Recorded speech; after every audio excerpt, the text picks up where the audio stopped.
আমার নবীজি বলে, আল্লাহ, আমার উম্মত হাসরের ময়দানে থাকাকালীন আমি কিন্তু জান্নাতে প্রবেশ করব না।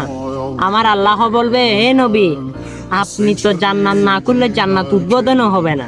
বলে যে না, আমি আমার উম্মত ছাড়া আমি জান্নাতে প্রবেশ করব না। তখন আল্লাহ থেকে ফয়সালা আসবে।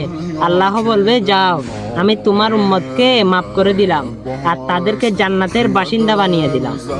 তাই সে নবীর উম্মত তো হলেন, সে নবীর জন্য কি করছেন? চলুন আজকে একটা হাদিস সে নবীর মানুষের কাছে পৌঁছে দিবেন। আপনি কিন্তু সে নবীর উম্মত। আমার প্রিয় নবীজি বলে, যে দাঁড়িয়ে পানি পান করে সে যেন বমি করে দেয়। আর এটা হচ্ছে আমার প্রিয় নবীজির একটা হাদিস। এই হাদিসটা কিন্তু মানুষের কাছে পৌঁছে দিবেন, কারণ সেটা ইমানের দায়িত্ব, আর সেটা জান্নাতে নেওয়ার জন্য আপনাকে যথেষ্ট হয়ে যাবে। আমিন।